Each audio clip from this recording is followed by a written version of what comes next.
एक सेठ जी को पता लगा कि मैंने जो कमाया है वो सब यहीं रह जाना है, तो उन्होंने घोषणा कराई कि कोई ऐसा व्यक्ति जो ये बताए मैंने इतना कमाया यदि सब यहीं रह जाएगा तो मतलब क्या, मैं चाहता हूं कि जितना कमाया हूं मेरे संग जाए, तो जो मेरे संग ले जाने की व्यवस्था कराएगा मैं उसे धन बहुत सारा इनाम दूंगा। अब बड़े बड़े ज्ञानी, बड़े बड़े पंडित, बड़े बड़े लोग आए कि भाई आज तक तो सुनो कोई एक रत्ती लेके ना गया, मरने के बाद तो एक रत्ती कोई लेकर, तो तुम क्या ले जाओगे, इसलिए तुम ये सपना छोड़ दो कि तुम जाओगे लेकर, कुछ ना जाएगा, सब यहीं का यहीं धरा रह जाएगा। उस आदमी ने जिद पकड़ ली ना, आप बताओ कि ये कैसे जाएगा। तब एक संत जी आए, नारायण नारायण जपते हुए, श्रीमन नारायण। ए भैया क्या भीड़ लगा रखी है। राजा वो सेठ बोला, महाराज मैंने इतना कमाया है, इतना धन दौलत जुटाया और ये सारे लोग कह रहे हैं कि तेरा यहीं छूट जाएगा। अरे मैंने यहां छोड़ने के लिए कमाया है क्या, ऐसा बताओ कि मैं ले जाऊं। संत जी बोले, अभी बताता हूं, सुन। तू सब क्या क्या लेके जाना चाहता है। बोले, मैं सब कुछ लेकर जाऊंगा, जो मैंने कमाया है मेरे संग जाएगा तब तो मजा आएगा, यहां छोड़ गया तो क्या मजा है। तो संत जी बोले, फिर सुन, ये 100 रुपया है। बोलो हाँ। क्यों ये 100 रुपए है। बोलो हाँ। संत जी ने कहा, ये बता, ये 100 रुपए भारत का 100 रुपए है, क्या अमेरिका में इसकी वैल्यू 100 रुपए है। बोलो, क्या अमेरिका में इसकी वैल्यू 100 रुपए है। तो कितनी है। ये रुपया, यहां रुपया है 100, अमेरिका में ये रुपया ना चलेगा, वहां डॉलर चलता है। तो क्या करें, इस रुपया को जमा करो और वहां की करेंसी लो, वहां का डॉलर लो, जो वहां चलता है लो।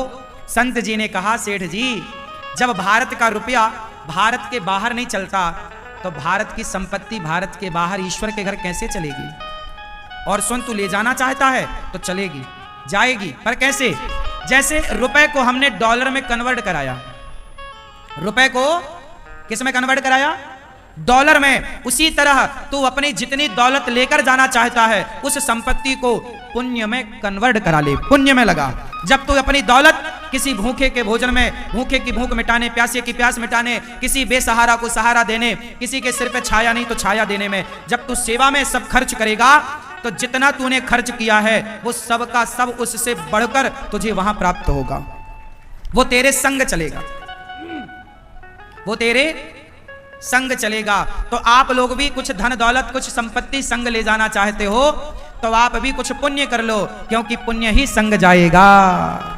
धनानि भूमौ पशवश्च गोष्ठे नारी गृहद्वारी जना श्मशाने देहश्चितायाम परलोक मार्गे धर्मानुगो गच्छति जीव एका। चलो बताओ, रुपया पैसा कहां तक साथ देता है। बोलो मेरी मां जीते जी तक, जिंदा हो तो रुपया पैसा साथ दे सकता है। अच्छा, पत्नी कहां तक साथ देती है। बोलो कहां, द्वार तक। धनानि भूमौ, धन संसार तक। पशवश्च गोष्ठे, पशु पक्षी गौशाला घुड़शाला तक साथ देंगे। नारी गृहद्वारी, नारी दरवाजे तक साथ देगी। नारी गृहद्वारी जनः श्मशाने, लोग शमशान तक साथ देंगे। देहश्चितायाम, ये शरीर चिता तक साथ देगा। ये शरीर कब तक रहेगा, चिता तक, और चिता पे जल जाएगा तो शरीर भी साथ नहीं देगा। देहश्चितायाम परलोक मार्गे, परलोक का मार्ग जब जाओगे तो पत्नी द्वार तक रहेगी, पैसा यहीं रहेगा, शरीर भी छूट जाएगा, फिर कौन जाएगा। धर्मानुगो गच्छति जीव एकहा, आपके साथ कोई जाएगा तो धर्म जाएगा। धर्मानुगो क्या जाएगा, धर्म। कौन, आपके संग। इसलिए मेरी माता धर्म कर लो, इसलिए कहता हूं पाप ना हो, अधर्म ना हो, शरीर से केवल धर्म ही धर्म हो। धर्म क्या है, आप बताओ, धर्म क्या है। धर्म क्या है, आप बताओ, धर्म किसे कहते, क्या है धर्म। बोलो, धर्म क्या है। किसी को मारना धर्म है क्या। फिर धर्म क्या है, धर्म है दूसरों के पीड़ा को, दूसरों के दर्द को आप कम कर रहे हैं, वही धर्म है। आप किसी को दुख दे रहे हैं वो धर्म, आप किसी के दुख को, दर्द को, पीड़ा को कम कर रहे हैं मिटा रहे हैं वो धर्म। तो आपसे मेरी विनती है, किसी की पीड़ा मिटाइए। क्या पीड़ा मिटाना है? इसलिए ये दास अनिरुद्ध केवल कहकर नहीं, आप सभी को करके बताने का प्रयास है कि जब आपको करके बताया जाएगा तो वो ज्यादा प्रभाव पड़ेगा, कह के बताने से प्रभाव नहीं पड़ता। इसलिए आप अपने बच्चों को गौरी गोपाल आश्रम जरूर लाओ और एक बार गौरी गोपाल आश्रम को विजिट करो, मतलब घूमो। यहां आप में से कितने लोगों ने गौरी गोपाल आश्रम का समूचा दर्शन किया है? प्रत्येक कोने कोने में जाकर गए हो? आप लोग जाओ, गौरी गोपाल आश्रम भ्रमण करो।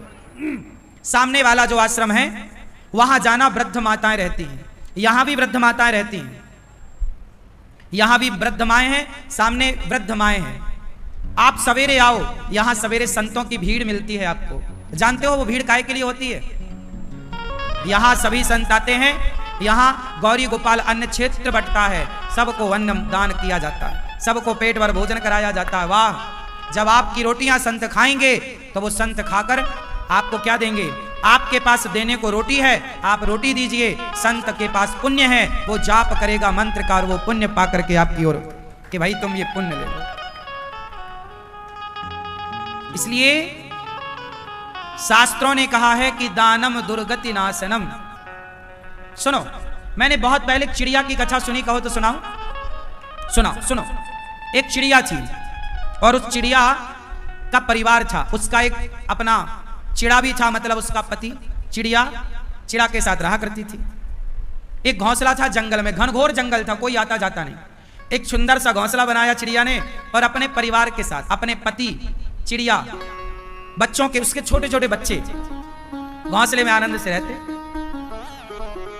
एक दिन ना जाने कहां से वहां एक शिकारी पहुंच गया, बहेलिया। बड़ा दुष्ट था, निर्दयी था वो बहेलिया। पूरे जंगल में वो ढूंढा, उसे कोई पक्षी ना मिला बहेलिया को। एक पेड़ की छांव में जाकर बैठा, लेकिन वो बहेलिया ना रास्ता भटक गया था। बहेलिया भी जंगल में रास्ता भटक गया और संयोग देखिए कि भटकते भटकते वो उसी पेड़ के नीचे जाकर बैठा जिस पेड़ पर चिड़िया का घोंसला था।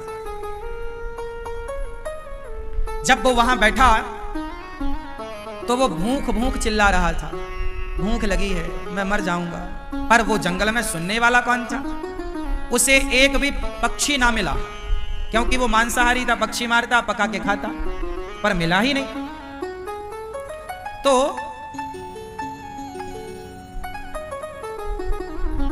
उस आदमी ने, जो बहेलिया था, जैसे तैसे उसने लकड़ियां समेटी और वहां पर आग लगाना चाहता था। अचानक पानी बरसने लगा और जब पानी बरसा तो सारी लकड़ियां हो गई गीली। अब आग ना लगे, वो ठिठुर रहा है, रास्ता भटक चुका था, ठिठुर रहा था। तो चिड़िया बैठी डाल पर अपने पति से कह रही है, सुनो देखो, ये अपने द्वारे आया है,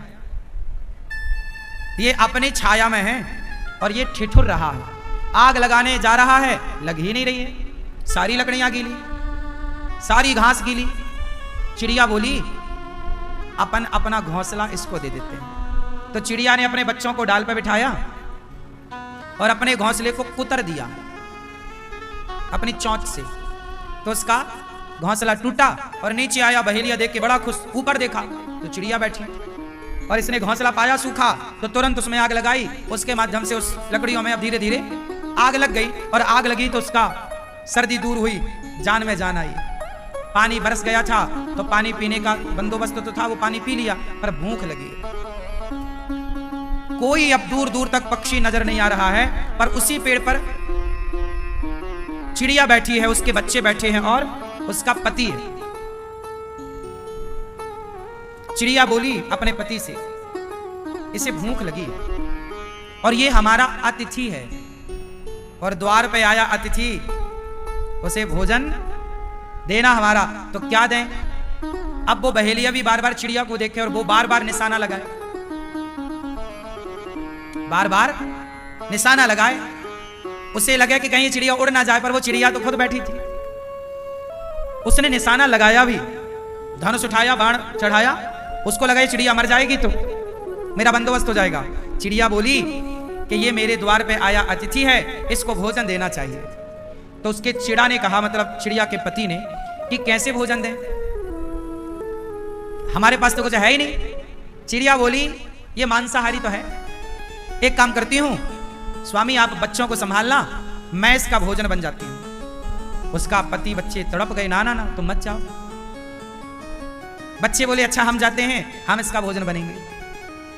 चिड़िया बोली नहीं, मैंने सुना है, देखिए चिड़िया है, पक्षी है, पर वो ये जानती है कि द्वार पर आया अतिथि भूखा ना जाए।